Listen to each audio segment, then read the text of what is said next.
biggest learning for the delegates in the room was around it's all right to try. It's all right to try and adapt something, and it's okay not to get it right first time. It's about everybody learning that inclusion is really important and that we can do things differently as well.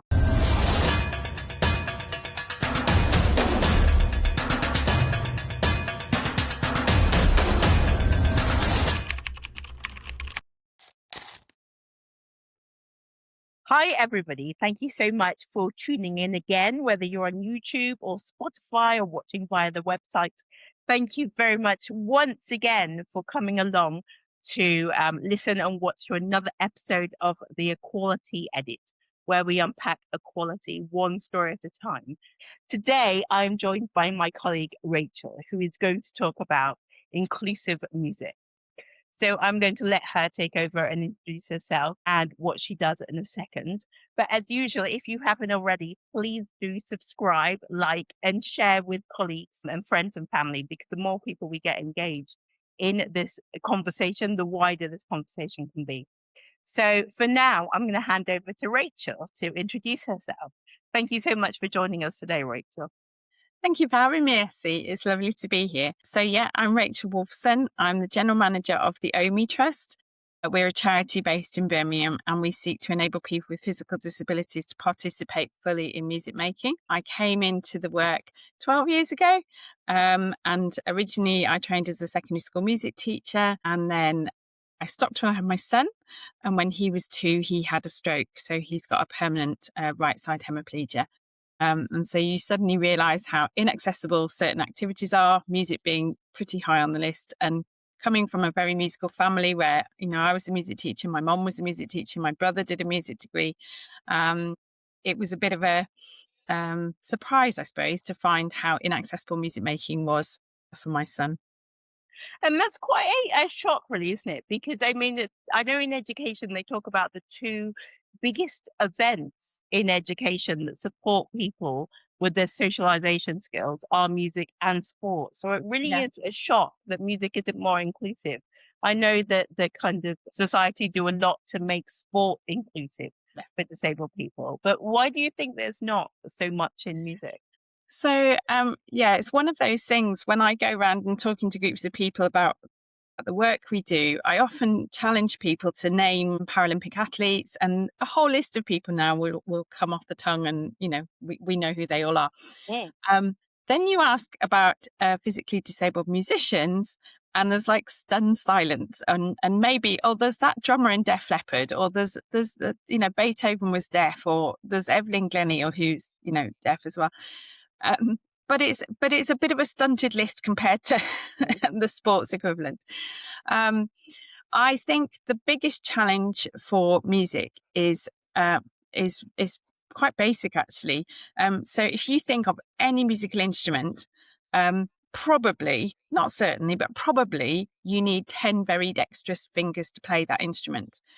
You think of guitars, trumpets, violins, pianos, whatever you can think of. Maybe with the didgeridoo might be an exception, but there aren't many of those. And so because the instrument that everybody knows and is available through your music shops and through your music services in schools, in the school cupboards, because all of those instruments present, the actual design of the instrument presents a barrier, no one quite knows what to do. People sometimes say percussion, but even percussion, if you're going to play a tambourine, you've got to hold it in one hand and hit it with another hand. Yeah, and you need to be able to carry a beat as well, don't you? Absolutely, absolutely. So basically, to make music accessible requires a complete new way of thinking in design of instruments. And that's what OHMI aims to promote. We're not engineers ourselves. We don't redesign things ourselves, but we're trying to gather the designs that are out there and then rework those, work with people to rework with them so that they can be made more available in greater number and at a better cost. Because a lot of these, bespoke adaptations, again, knowing the disability world more broadly, anything that's a bespoke adaptation has a high cost and is difficult to get hold of. So I think that's why music is generally behind the curve when it comes to accessibility. It's just purely about the design of instruments. They're very complicated to start with, and to make them work for someone with a different physical presentation is a challenge. And it's a challenge often for people who might not be aware of the needs of accessibility. You know, there are actually very few instrument makers left, certainly in the UK, even globally. So the chances of the person with the instrument making skills also having knowledge and understanding and appreciation of the need for people with a range of disabilities to come forward and rework the instruments is rare. OHMI's had a competition which has been running initially every year and now every 2 or 3 years, which is an international competition. And that's been about trying to find the instruments that are out there. And certainly for the earliest years of that competition, generally the pattern was somebody without a disability had enjoyed playing an instrument or played to a professional standard. Some acquired medical condition usually or trauma had come into their life and they couldn't continue using the equipment that they had previously used.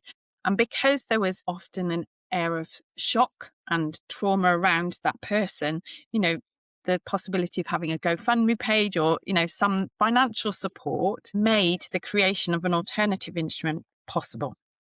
And so there were quite a few people who had instruments developed like that. And you know, these things cost a lot of money, but having made that one instrument, the design sat with that person because they didn't know anybody else who needed it. Yeah. And what the competition did was encourage those people to connect with us so that we could point other people in their direction. You know, this person got a design for that, or this person's made that. They don't want to make another one, but they're happy to share the design for you to make it or, you know, for somebody else to make it. So that was a really helpful thing in the early days of the competition, is just finding out what's already out there, finding out who those people are who have had a go at making something. And then once a design is there, often a different person can look at a design and say, okay, that design's been made by somebody with very specialist instrument making skills who knows very, very key technicalities of the instrument design. And now how can we make that more affordable, or how can we replicate it and in a more achievable way for a bigger audience? Yeah. So it's kind of giving that inspiration to be able to take that further, isn't it? Yes. Kind of, yeah. Sometimes it's hard, sometimes when you have a blank page, kind of to know where to go to start with, but having that kind of something that's already there, like that template to build off, can give some ideas. And there was so much stuff that you said that I want to kind of unpack, but I don't want to jump around. So I'm going to keep some stuff for later because I know we're going to talk about it more later. But one of the things that struck me that you said that is so true, I think, kind of when people have an accident or when something happens that changes somebody's life, it's so much easier to go to those GoFundMe pages to raise the money. And I've seen this across the board when it comes to disability equality and disability awareness and raising money for disabled people. When something happens, when there's a story behind it, people get on board. But when it's just, you know, what's the word? Kind of status quo. It's not, you know, it's not that easy for people to engage with that. But it's also not that easy for people to talk about it because, you know, my disability is status quo. Nothing necessarily happened to me. Well, I mean, I did, but I was too young to remember when I was 4, I became disabled. But, you know, that story would be boring because I don't know what it is. So there's no story to kind of get people's hearts and minds involved. And I've heard that in the military as well, where, you know, ex-military people that become disabled get loads of money. They get millions of pounds because there's that story behind it. But average Joe blogs that just is disabled, oh, well, you can go for it. But also, I think disabled people, we don't, as a community, we don't feel empowered to ask for that support as well. So going back to music specifically, we just think, oh, we're disabled, we can't do it, so therefore we'll do something else as well. So I mean, I went to a school for disabled people. So the teachers were used to teaching disabled people, but it was still like, oh, you can't, you'll have to do something else instead. Yeah. And I think also, you know, going back to my journey as a parent, you're trying to solve so many problems. You know, everything in life is a challenge, isn't it? You know, nothing quite works as it needs to. So you're trying to firefight all of these different things as you go through life. And, you know, you just find a way forward with one thing and your child grows or is bored of that and wants to try the next thing.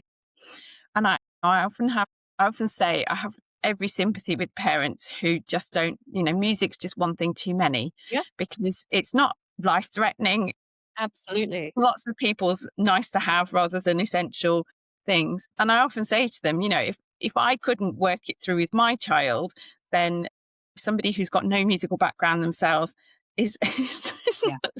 there's no Don't chance even know really. where to start. And No, if the kind of the support isn't readily available, I mean, it's hard enough to find the support that is readily available.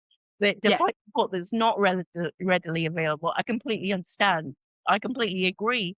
My mum was actually saying to me the other day, so I grew up in the 80s, the early 80s and the 90s. That's when I was in education. And she was saying the other day that the fights that she had for me it's astounding that she's hearing the same problems today. yeah, You know, yeah, I yeah, mean, not to throw my age, but 35 years later, the yeah. problems and the barriers Run that away. mothers of or parents of disabled children are facing are exactly the Yeah, same. And they are about, how does my child get a decent education? How does my child have a quality in their education system? So it's completely understandable that, things like music, unfortunately, are way down on that list. yeah. Totally, totally. And I think, I mean, my son went through mainstream education. That was the right place for him in an educational sense, totally. And many of the children we work with are also mainstream. But I think when children are going through the system like that, their interaction with any one teacher or any one member of staff is quite fleeting. And so the teachers don't seem to build up that knowledge of equipment and resources and, sources of advice or whatever they might need to really, really support that child and then retain that, because they've got so many different children with so many different things. But to know that for the next child coming through, it's likely to be a different child and a different Yeah, pathway through the school, and they're just and a not different building up access that. requirement. Yeah, Yeah, they're not building up that kind of core knowledge that will help them work with that child. I mean, one of the things we've been trying to do over the last 5 or 6 years is actually support the music services that are going out to schools, so that if they've got, that's a smaller group of teachers that, if they can have the knowledge, then they're likely to be the port of call for the schools to go to. And if they don't know, they know us. So, you know, it's trying to sort of get the information that way, perhaps, so that we've got more people knowing about it. But even if it's just the sort of signposting of answers, because the next child might need a different solution, but if they know where there's a sort of exactly. Yeah, catalogue of options, that's one thing we've been trying to do. And I yeah, think that idea of not knowing where to start is certainly something that I still see in schools. And then you end up with a variety of responses, really. Sometimes you get the teachers who, well, no, you can't do it. So, you go over there and do some extra physio because you can do that. And we haven't got time during maths to do that because, maths is far too important compared to music. mhm, um, Sometimes we get the teachers who come forward, or schools who come forward and say, well, so and so can't use their right hand because they've got cerebral palsy, but the teaching assistant can hold the instrument for them. So that's fine. And I'm sort of saying, but nobody else in the class has an adult hovering over them to hold their exactly. instrument. So why should this child? And actually, if this is the way we're teaching that child to learn the instrument, what's going to happen when they want to go to band on a Yeah, lunchtime, or they want to go home and practice? Because, music yeah, teachers, we need children to practice. How is that going to work? Because you can't take the teaching assistant with you to hold the whatever it is up.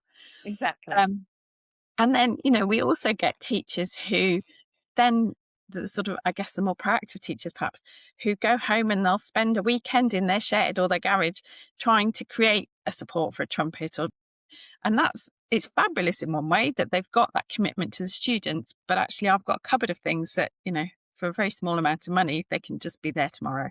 Mm. So, save your energy for something else, and let's do a tried and tested version and get that into schools. So, I mean, I am going to share at in the show notes how people can get in touch with you and how Yeah. they can kind of ask for support and get some of this equipment. But let's talk. I mean, we talked about what's not working for a bit. Let's talk about what's working for a little bit. So, tell us a bit more about what are I know this is a very general question, but let's say what are the possibilities for a student with limited dexterity to be able to join in a classroom activity?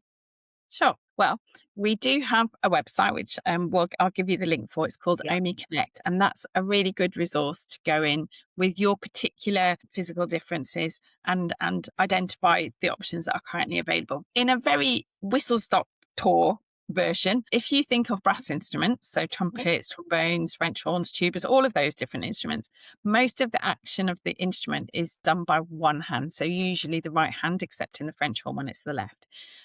What the other hand is doing is really supporting the instrument. There's a little bit more to it than that, but in sort of early days terms, that's a good starting point.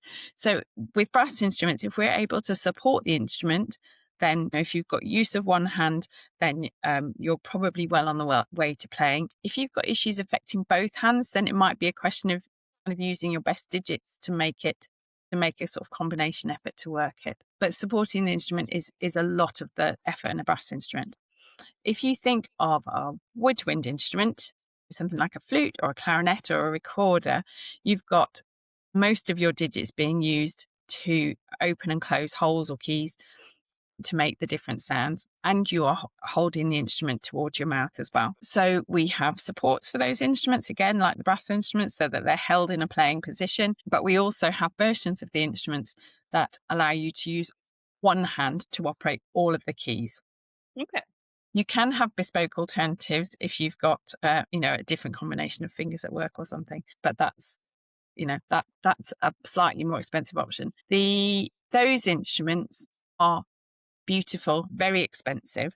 So we're now going down the route where we've got the high-end instruments, and what we're looking at the moment is making them using a 3D printing process. There's still quite a lot of finishing, so it's not equivalent in price yet, but it's much cheaper than the wooden version. And certainly when we're giving them out to children in schools, it's a much better starting point. I'm a string player, and strings are our hardest group of instruments because neither hand is doing anything particularly mechanical. So it's very difficult to replace the actions of either hand, either the hand that's plucking or bowing, or depending on the instrument, or the hand that's on the fingerboard. So they are harder. So sometimes we've got options using digital musical instruments. Okay. So those instruments allow, I guess, they're not likely to take you as far in the same direction as, a very high-end violinist, for example, but they'll certainly allow you to play. We've got things like on guitars and ukuleles, we've got a strummer mechanism that allows you to use a plectrum, and the plectrum arm is controlled by the foot to a rope. So it's quite rudimentary in many ways, but it kind of works. So that's good if you're using a plectrum style of So playing. can you just, for people, including myself actually, can you explain to us what a plectrum is? Oh, yes, sorry. It's the little, so when you're playing the guitar or the ukulele, you can have a little piece of plastic, like that sort of shaped piece of plastic Yeah. that you hold and you go across the Oh, I string. have seen it. Yeah, I have seen it. So Sometimes when when you... I was at university, I went to drama school, Okay. and Paul McCartney's drama school of all Oh, places, just name dropping a bit. And I met him, and I ran over his toe as well. And he okay. bought me a drink as a result. But going off beat, I was doing a performing arts diploma, and we had to do a bit about musicality. And I'm not a musical person.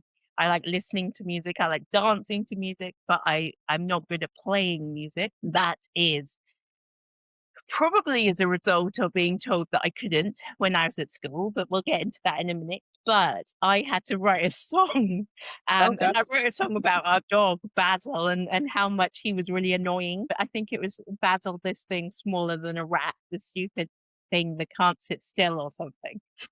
But it got me a merit, so I was quite pleased. But I remember the point of my story is the guitarist that played for me was an amputee, Okay. and he used one of those, I can't remember what it's called, a plectrum, in his mouth to play actually. Okay.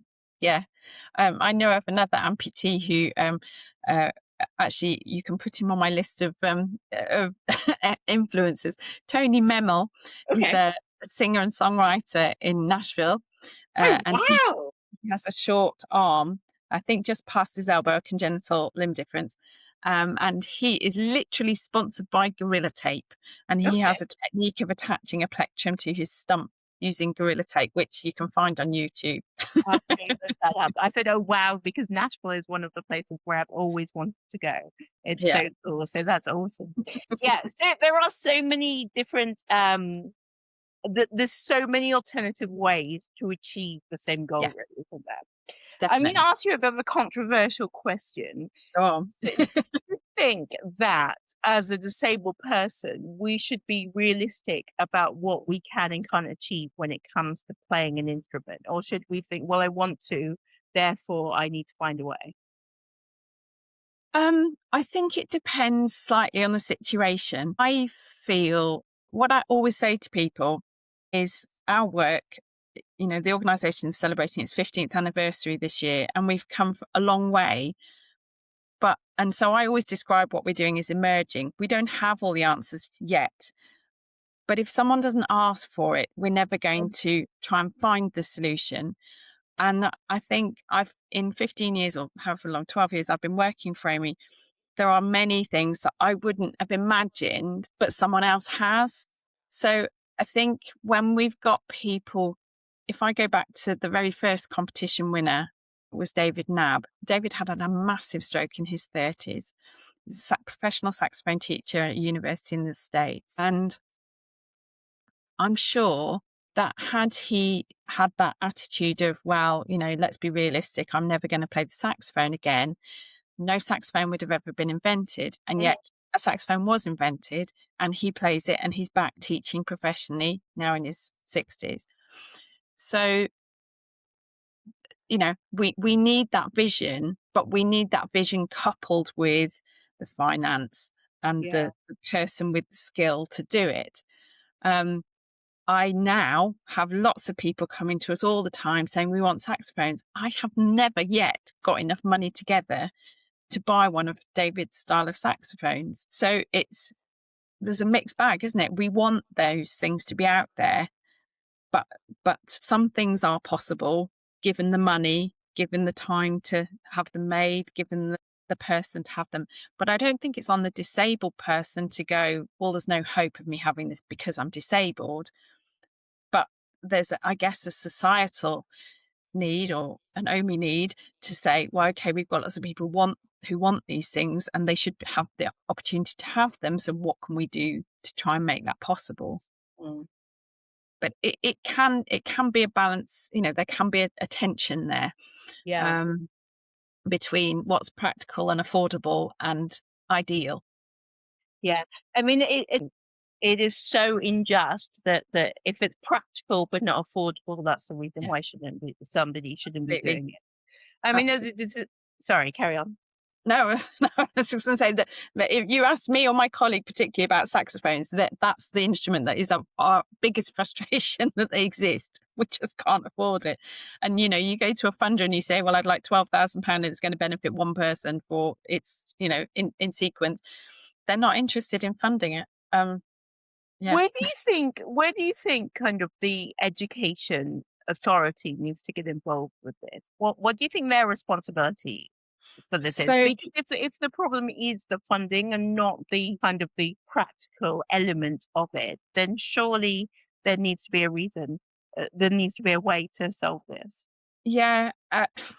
So my understanding, I'm not a lawyer and I get things wrong, but my understanding of the Equality Act is that the schools are responsible for providing equipment to allow an activity to take place in school.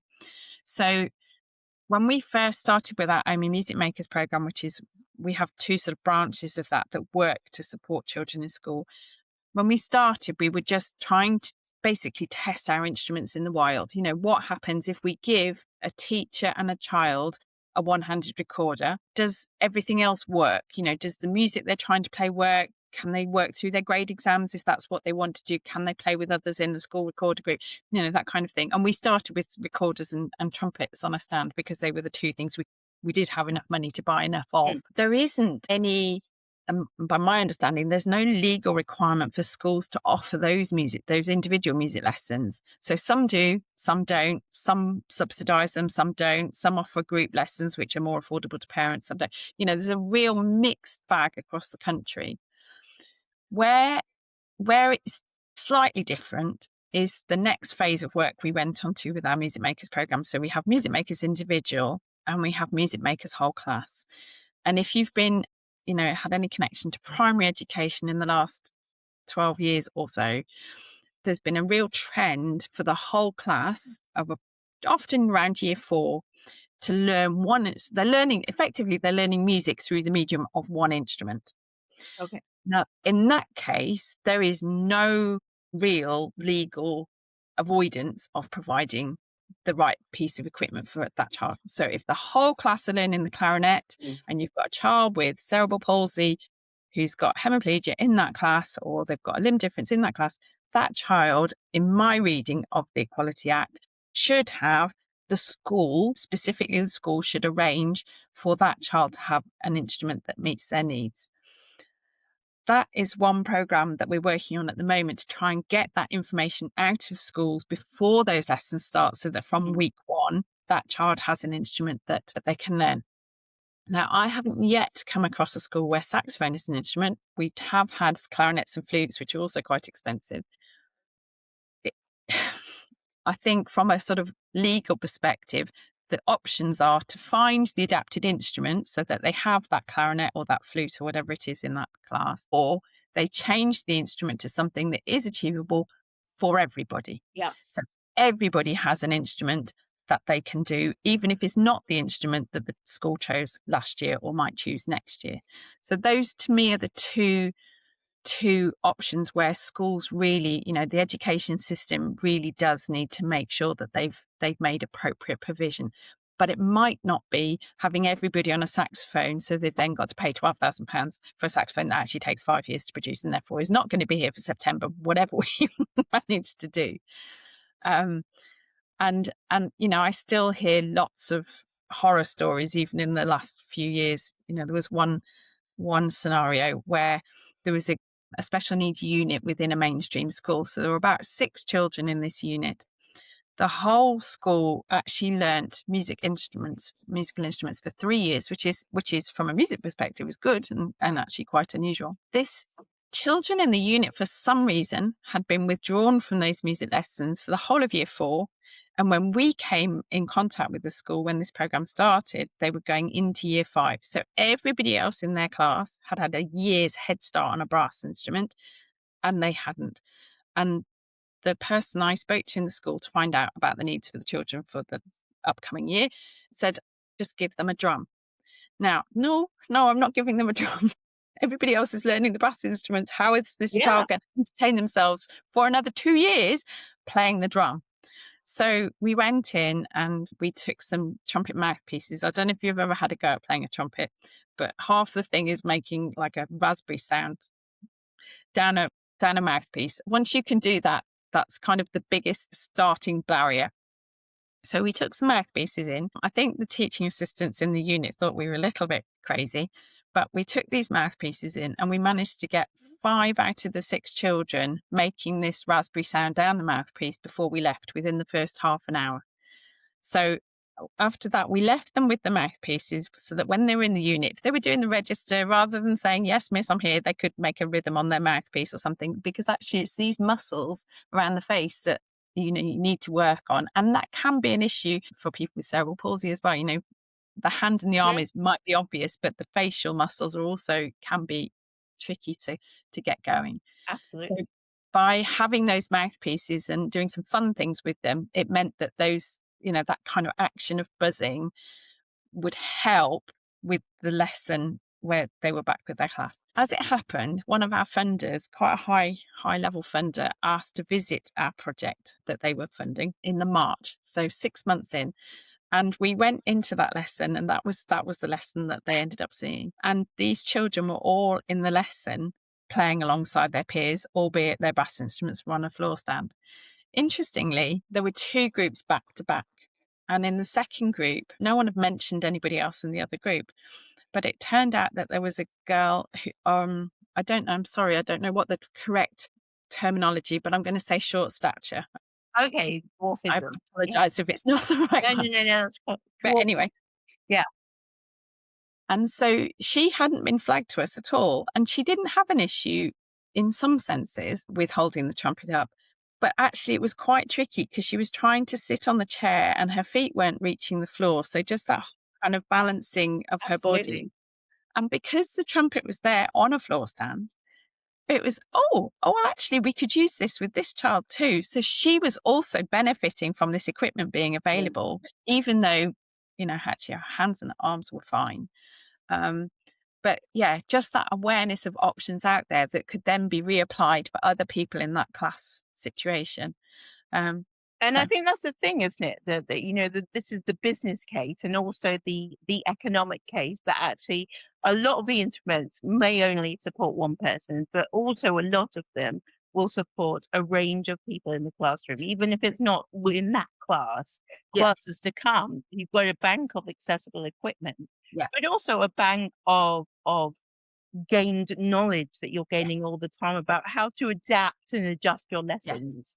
So a yes, couple of weeks ago, Celebrating Disability ran a training session on inclusive classrooms. And the trainer wasn't me. It was somebody with a music background, but also with a background of working with neurodivergent students. And looking at the feedback afterwards, the biggest learning for the delegates in the room was around, it's all right to try.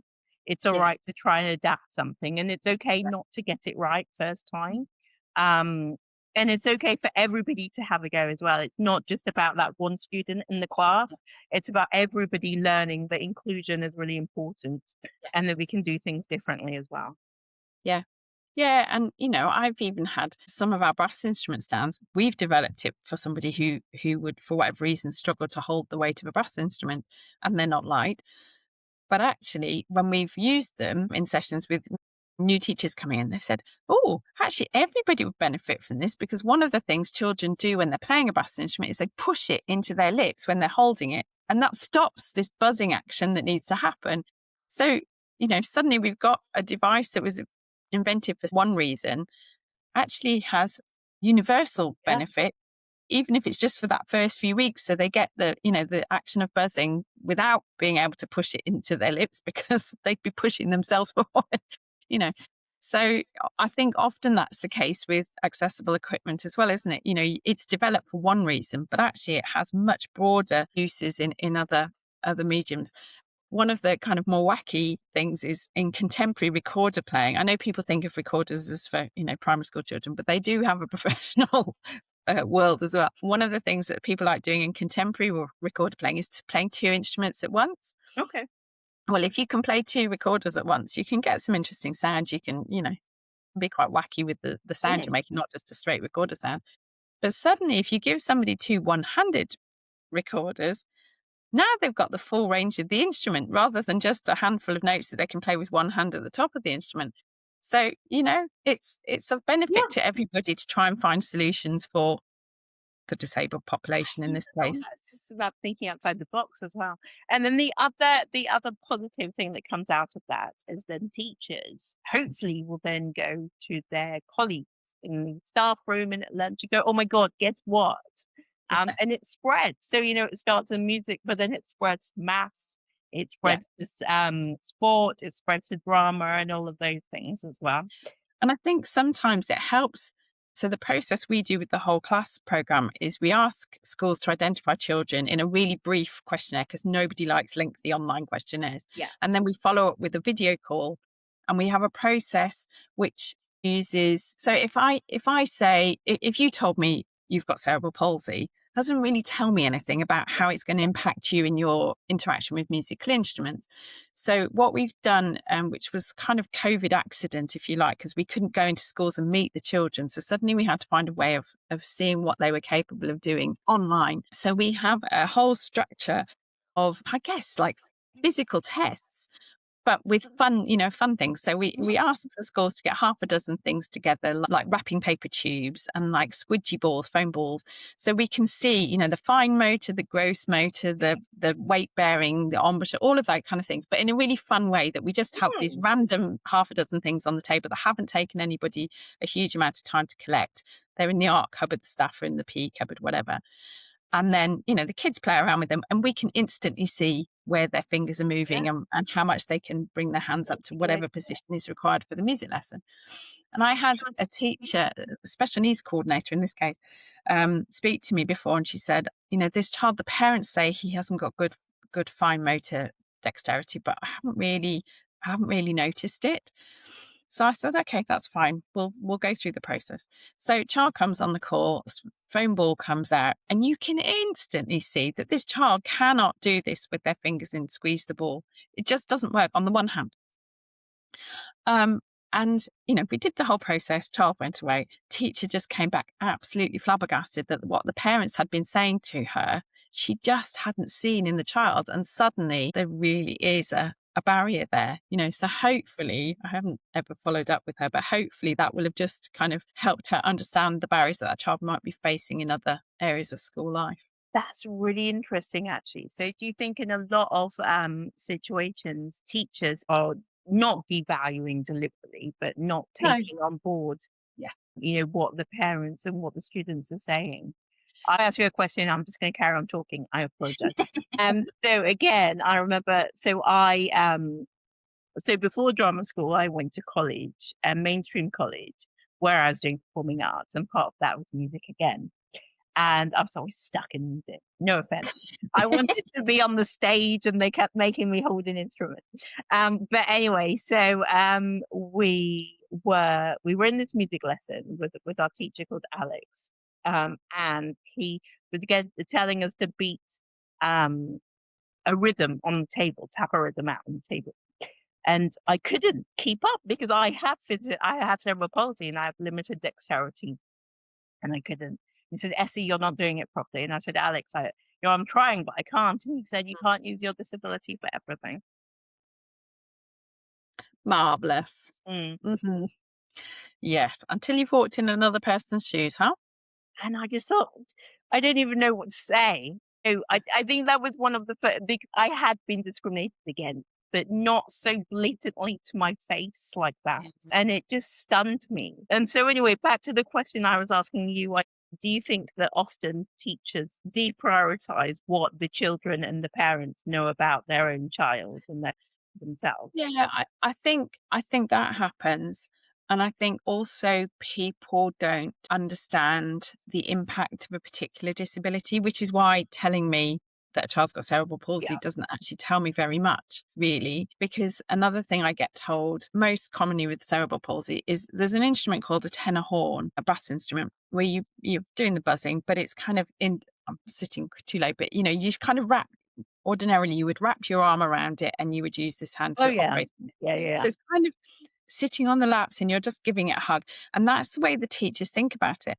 Well, I know from watching my son, and I've seen other people similar, that sometimes that because cerebral palsy, or in my son's case, a stroke, is a neurological condition, it's the brain communication to the arm. It's not the ability to move the arm, it's the constant brain communication to the arm to put it where you want it to go, where the barrier is. Mm-hmm. And so, yes, a child might, if they're really concentrating hard on the holding of the instrument, they might be able to hold that tenor horn in a playing position.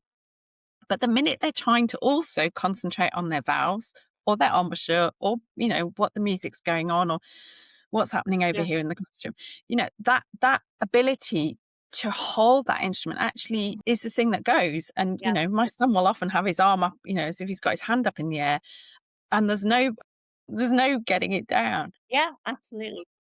And I think it's that sort of understanding that unless teachers have had some kind of experience of cerebral palsy at a more close connection level, they often don't appreciate that sort of a challenge.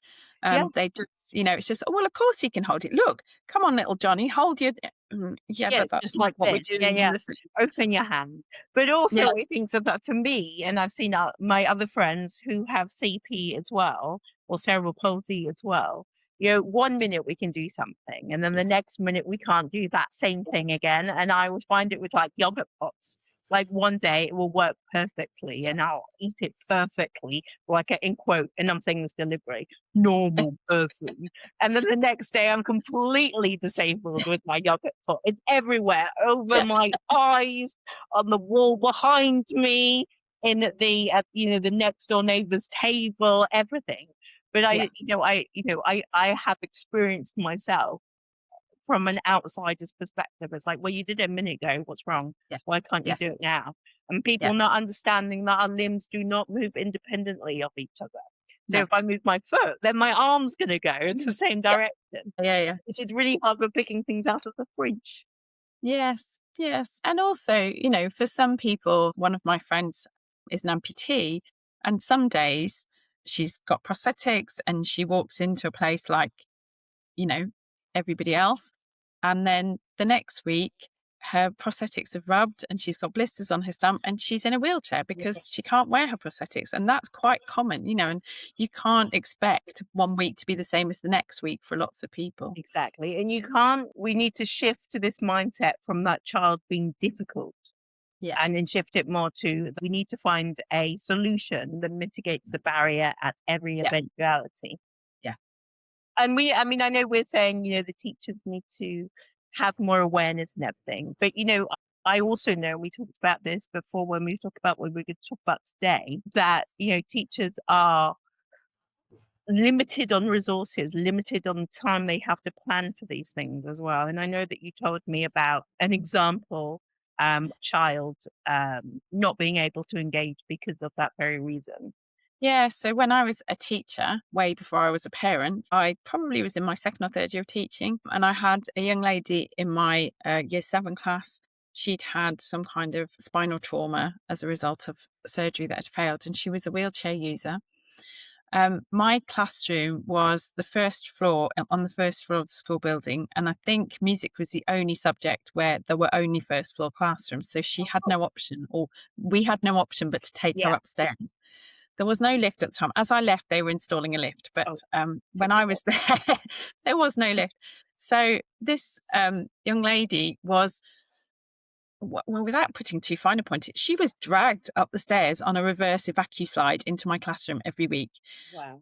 That couldn't happen, and this was in the early 2000s. It might not, might not be today, but it wasn't, the 40s or something either. That couldn't happen until everybody else had cleared the stairwell, obviously for everybody's safety. So basically, she was brought late into my lesson every week, having had this trauma of being brought up on this evacuation slide. I look back with horror. I sometimes stand there in front of teachers saying, this is what you need to be doing, and feeling like I'm beating them around the head that they're not already doing it. And then this is the thing that grounds me. And it's like, it's not that easy. Because she would arrive in my classroom. And, at the time I was probably teaching 500 students a week. So every week it'd be like, oh, I haven't thought about you. I haven't remembered. I haven't even planned. I haven't thought. And you'd fudge it for the week. And, you'd do your best with what was in the room already and, what you could imagine to do. And then the lesson would end. She'd be taken back down on the evacuation slide and repeat. And I'm ashamed of that. And I don't know where she is now, I've no idea. But it's hard as a teacher, because I did actually quite a long teacher training. I did a 2-year teacher training degree on top of my music degree. And even then, accessibility inclusion wasn't really covered in any sort of meaningful way when it came to adapted equipment, certainly not with any music specific way as to what's available or not. I'm not even sure if that's any better now either, to be honest. I don't know. So I'm not saying this with any level of knowledge about what's going on in education for music teachers or for teachers in general at the moment. But I can imagine the sections on inclusion, or at the very least integration, which I know is not a word we like to use anymore for very good reasons. But I think it's probably more based on SEND, special education needs, rather than the inclusion the way that you and I think about it today. Yes. And it actually, the whole SEND thing is an interesting term, because as a teacher, in my mind, it's not a bad term. It's about the particular things that are needed for that child to undertake their education. And I think it's now become very mixed with particularly learning needs, Yes. and then seen as a, I don't know, it's Like a seen, extra special thing kind of. yes, rather than just actually this child needs this chair to sit Yeah. on, or this ruler to type, or this computer interaction thing. It's just become. So I've had parents say, "Well, my child doesn't have special needs, but they do have cerebral palsy," and it's like, as a teacher, that doesn't quite fit together. I know what you mean. I do Yeah. know what you mean. Yeah.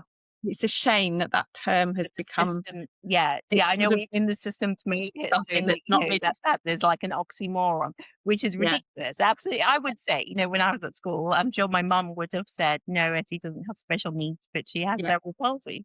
yeah, Yeah, because, every child has special needs in that yeah, way. Everybody should be taught in the way that works for that child. Absolutely. But going back to your kind of experience that you shared, you say, and I remember when you told me about it before, I had a similar reaction. So first of all, personally, I know you can't tell people how they should feel, but I think it's easy for us to take that on ourselves and think that we did wrong. But if we don't have the support, the resources, the knowledge to do anything different, yeah, then it's about kind of looking what else could have happened in that situation. The other thing that I thought of when you told me in the first place was, what that child must have been thinking all the time they were in the classroom about how they don't feel included, how they're not thought about, or it feels as though they're not thought about. yeah. Also, oh my gosh, I have to go back down the stairs in a Down. minute. Yeah, And I know that child is on an evacuee chair, but it's going to be exhausting because yeah, that child has to hold themselves in a certain way in order for it not to hurt as much. So they're physically exhausted, they're probably emotionally exhausted as well. They're probably embarrassed because the yeah. most important thing when you're a young person is how you're perceived to Really other young different. people. So they're embarrassed. They never then have that group that they can go to and leave class with. And Yeah, so it's all this kind of the lesson itself, but all the peripheral things yeah, that are impacting the child's ability to engage and then learn in the way they need to learn as well. yeah. Absolutely, absolutely. I am glad that as I left, they at least put a lift in. I can't promise that everything else was in place, but at least they put a lift in. So I would like to kind of ask you a little bit about kind of the advice you would give others.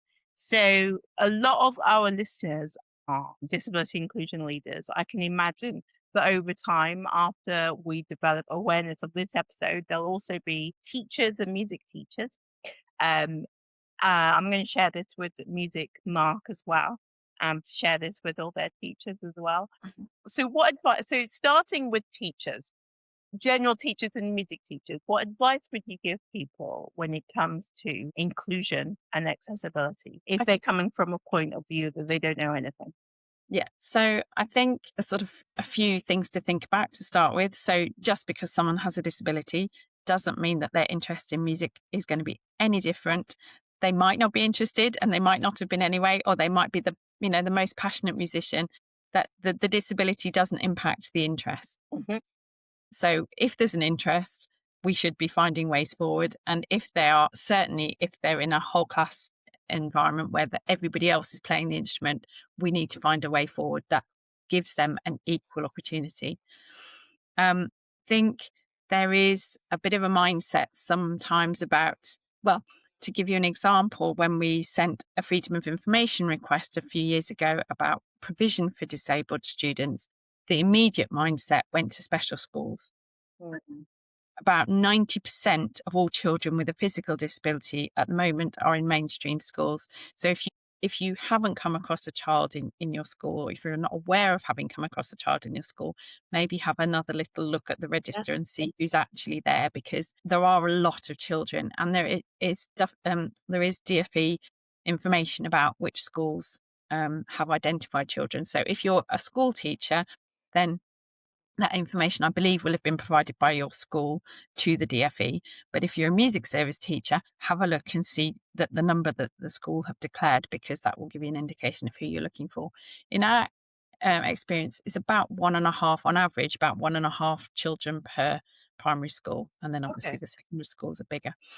I know you can't have half a child, but you know, that's sort of statistically where it sits.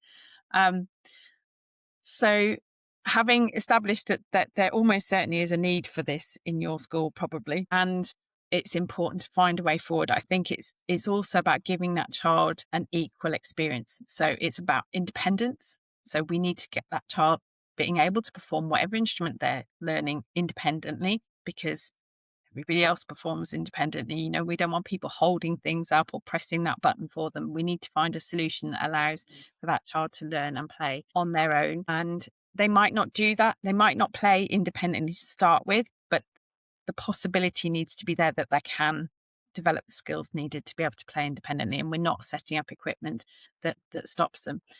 And I think it's about possibilities for progression. I often hear teachers talk about, well, they can play on the recorder, you know, they can play BAG with one hand, so that's fine. And it's like, but then what? We're starting them, we're teaching them a skill, we're getting them interested in this musical instrument, and then we're saying, well, you can play the first 3 notes, and then That's it. that's So it. there's a glass ceiling already there. The glass ceiling is, and it's a very low glass ceiling. So low. So, you know, it's thinking through the expectation, our expectation. We talk about the potential for virtuosity. And we know that, you know, in real life, very few people make it to be a virtuosic musician. And that's fine. Kids particularly will start something one week and get bored of it, or they can't be bothered to practice. That's normal. That's across the piece. That's nothing to do with anything other than kids being kids. But if we're starting, we want to start them on something that gives them that potential for virtuosity, and allows them to progress with their peers. And I think that another thing that people often think is that they, you know, well, there's no sort of special needs group here for them to go and play with. But if they've got the instrument that allows them to play alongside their peers, they can play it in any ensemble they want to, any genre, to any standard, any location. You know, if there's if they're playing a one-handed clarinet, they can play in the school wind band, the school orchestra, the jazz band, the pub jamming session down the road. You know, we don't have to think of them kind of going across over here somewhere to play because that's where all the other people with disabilities play.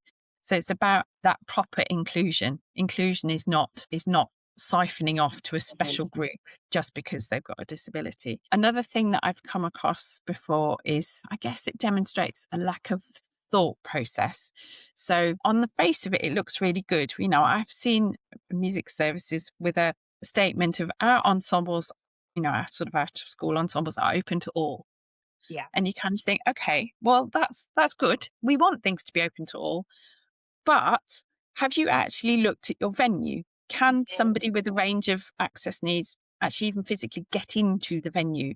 And what happens when they arrive? You know, your activities are open to all, but if you don't have an instrument that's available for everybody to play, what's that person going to do when they arrive?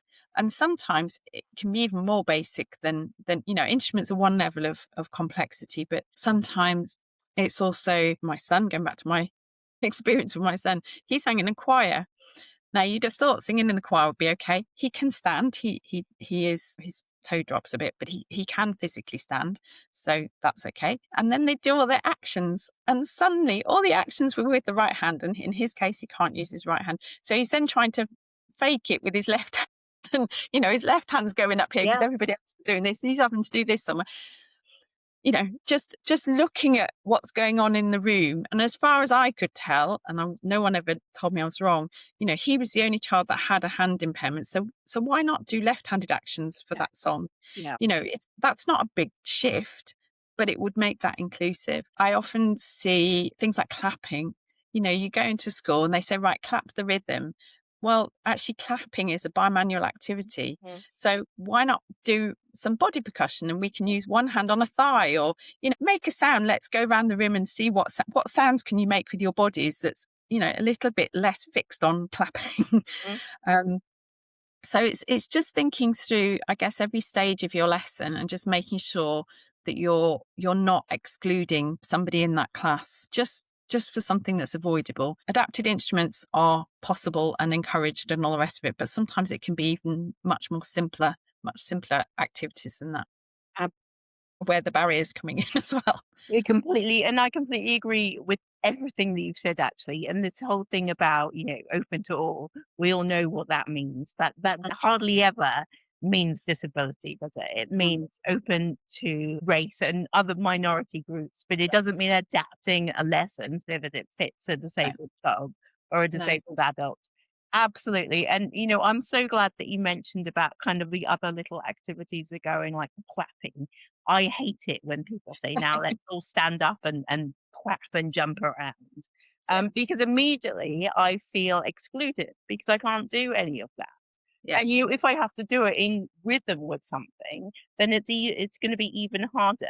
So clap, or I mean, if clapping is part of kind of the sound you want to make, maybe half the room does it while the other half does something else. Or when I remember, I used to run drama classes for children, and we would play physical games because they're young children and they need to burn up exercise. But I would need to adapt it for myself, but also anybody else that needed it adapting.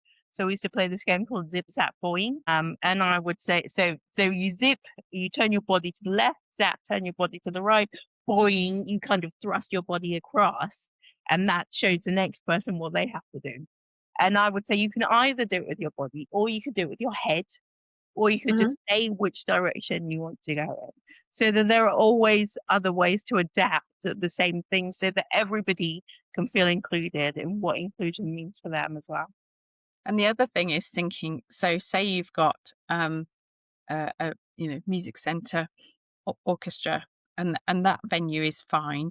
It's also thinking ahead of the other activities that ensemble might do. So if they're going to do a performance in a local theatre, is that local theatre accessible? Or if they I don't know, go on a trip to Germany, wherever, it's all of the it's all of the activities, because what you also don't want is for the child to get into the orchestra rehearsals every week and then not be able to perform in the concert because they can't get on the stage. The whole accessibility of other venues is also, as I'm sure you're well aware, a lot of the time it's the audience is thought about but not necessarily the performers, and having So true.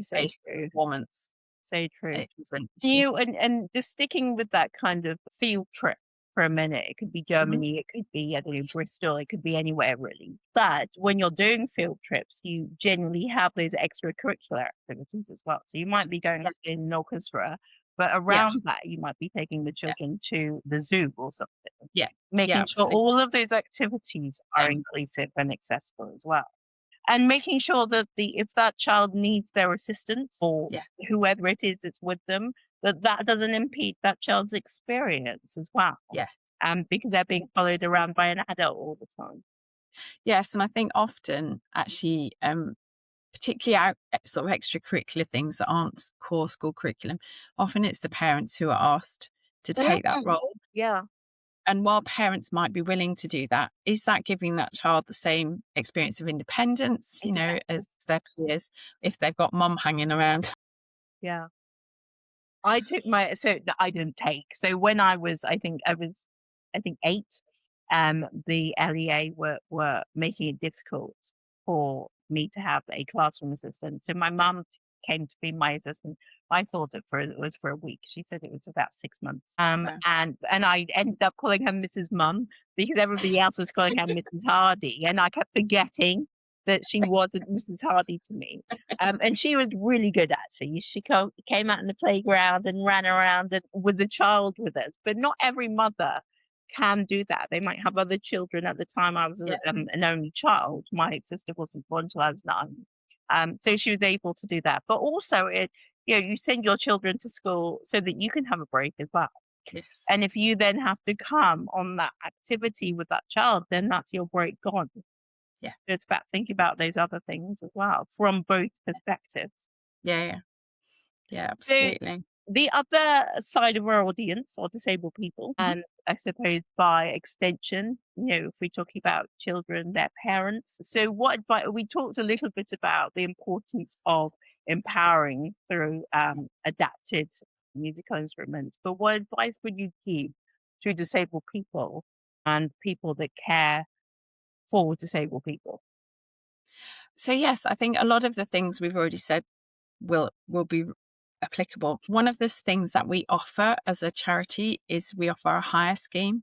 Mm, So because these instruments are often quite expensive and quite tricky to get hold of, we have a catalogue of instruments that people can try, and we generally hire them for a year as a standard period of time so that people can really get to grips and see whether it's going to be the right solution for them. The main aim is that people can try it before they buy it, so having established that it is the right thing for them, that do go ahead and buy it. But equally, we know how expensive they are, so we do have people that have hired things for many years. We're trying to run it like a library, so if somebody else is waiting, then the mhm. instrument will go on to them. Yeah. But if not, then that's fine. You can have it for another year. So that's one way of people having access to the instruments and really understanding them for their own situation.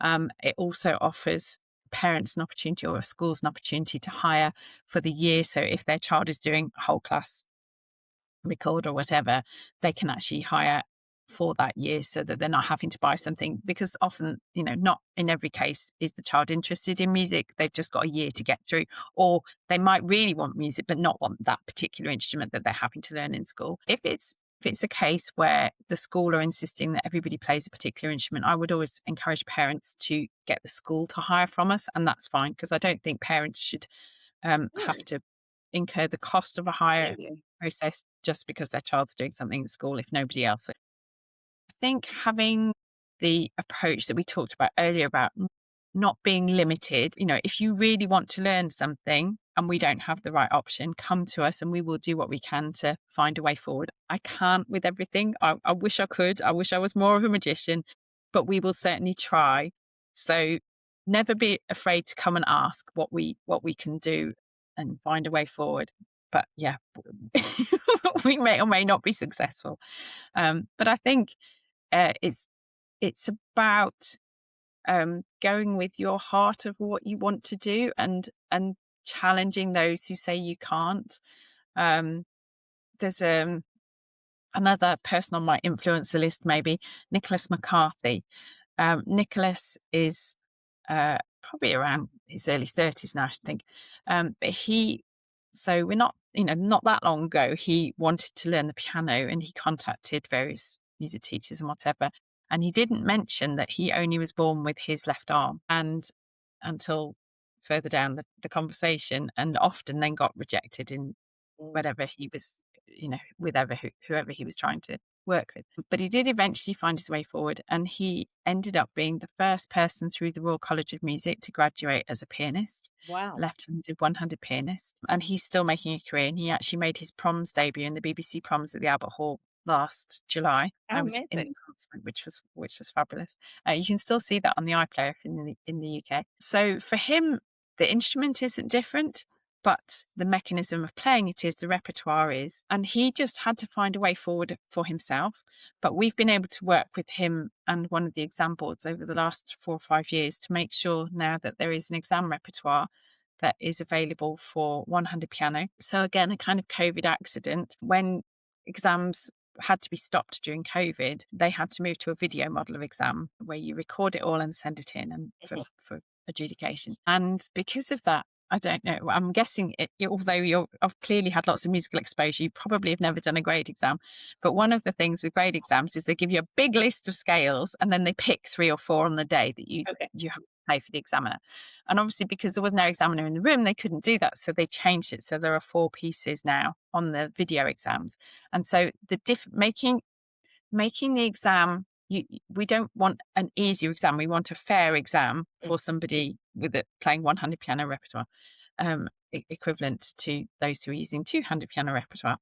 So so there are 4 pieces now that you pick, and it gets around the issue of making the scales, one-handed scales, the same difficulty too, because there are no scales. But Nicholas has been working with us on that. And that's been great because it's meant that his experience has now made it an easier path for those who are following through. And whether you want to do grade exams or not, it's exposing that style of Yeah. repertoire. And the technique is slightly different because you want to make it sound like a whole piano. So there are various things that you do differently at an earlier stage to make it kind of sound equivalent. But again, going back to what we were saying earlier, having that 100 piano repertoire aimed at people with disabilities, actually, when you've got a child who's just not very good at using their non-dominant hand, or maybe they've fallen, broken their arm and they're in plaster for 6 weeks, enables them to keep going or focus on that technique. But yes, I'm not quite sure how I got there. But anyway. Hey, it's good. Hearing about Nicholas, it's so great that, after he now has a career in music, he Yeah. still wants Yeah. to support the empowerment and the kind of the direction of other disabled people in music as well. So, I Yeah, really liked absolutely. hearing that as well. I mean, not every disabled person, I'm not saying that we should, as disabled people, always turn around and do it for others, but it's really Yes. nice when we are, as a community, working to empower the people that are coming up Yeah, behind us as well. absolutely. Yeah. So let's talk about your influences. I know you've shared a couple.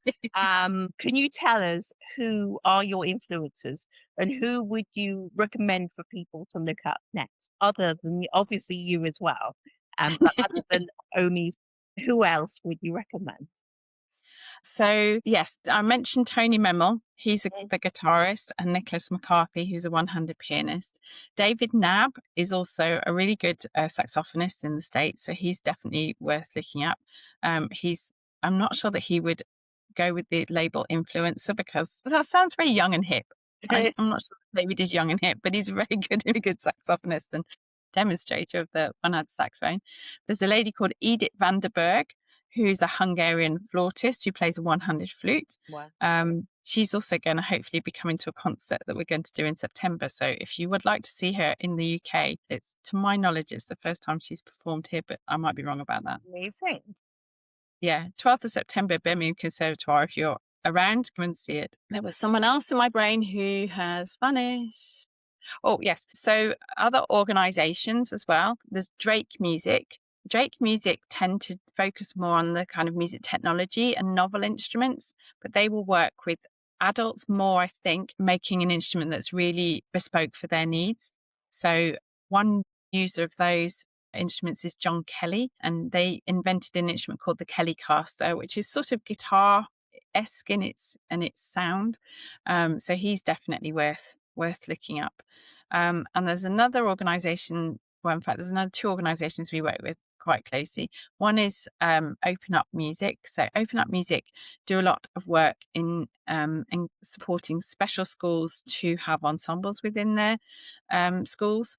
And they also run the National Open Youth Orchestra. So that is an ensemble that is aimed at bringing disabled and non-disabled people together to perform together. And they've got various groups around the country that then come together for some concerts as well.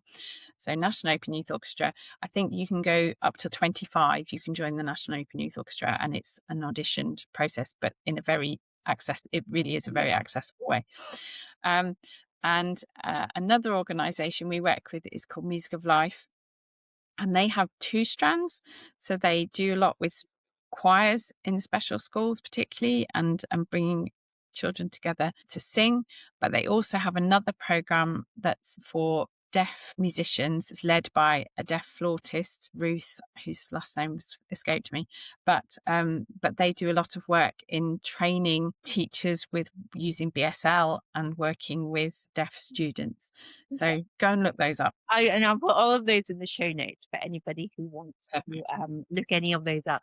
And also I'll find the details of the performance in September and add those to Yes. the show notes for people for tickets as well. So last question. If you could look back on yourself when you were starting your career as a music teacher, what would you tell yourself that you didn't know at the time? I think I would tell myself that there are ways forward for everybody, but you don't don't have to know it all standing in the moment, but you need to know where to look for it. Okay. Because Brilliant. things change, things move on. It's like having the Encyclopedia Britannica on the shelf, isn't it? You know it's there, you know where to go for it. You don't know everything that's written in it, but there is an answer in there, and you know there's an answer in there. So it's not assuming that people can't, and it's not assuming that you're expected to know everything about every person all the time.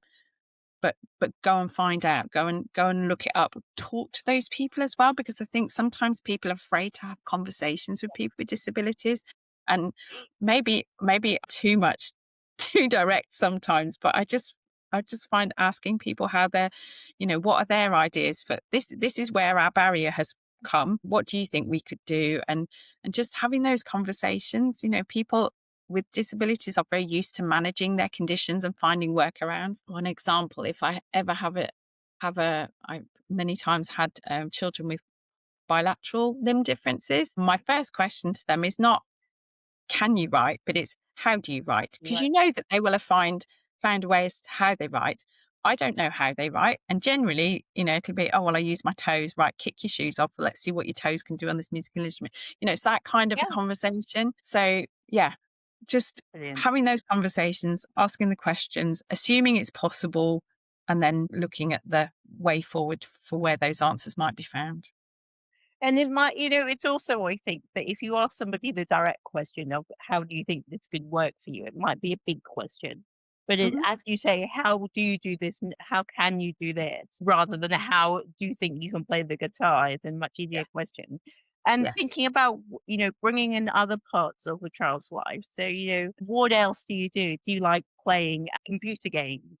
How do you Yeah. hold the console? And then working Exactly. it out from there. So using what that child already knows about themselves rather than Yeah. making them think about something that they've never thought about before is really Absolutely. helpful. And bringing in the parents into that conversation as well, I think. Yeah. Yes. Yes. Parents are really important. Sometimes parents can be actually the limiting Yep. factor. They just assume that it can't be done. Yeah. And they can be, well, I've I remember being at a conference for families with children with limb differences, and a grandma actually came up to our stand, and I said, oh, with the One Handed Musical Instrument Trust, and she said, oh, well, my grandson hasn't got any arms, so you're no good. I said, oh, hang on a minute, come back. And I showed her a video. This is another person you could put in your influencers list, is Felix Klieser.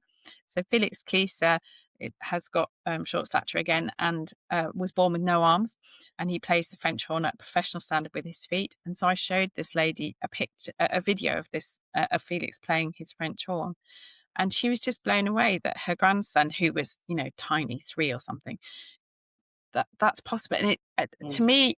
to me, just if we can open up music as a way forward, then it perhaps opens up other things being possible.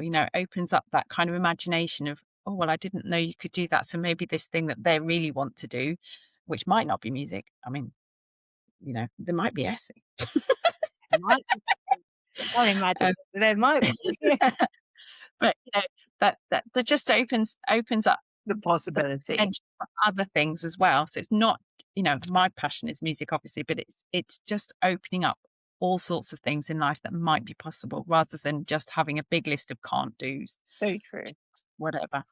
And the reason why I'm not music isn't the beginning of my kind of ambitions is because I learned when I was really young that it wasn't possible, or I Yeah. was told that it wasn't possible, so I left it. I mean, I'd love to be, and I say it as a joke, but I would actually really like to be in a rock band.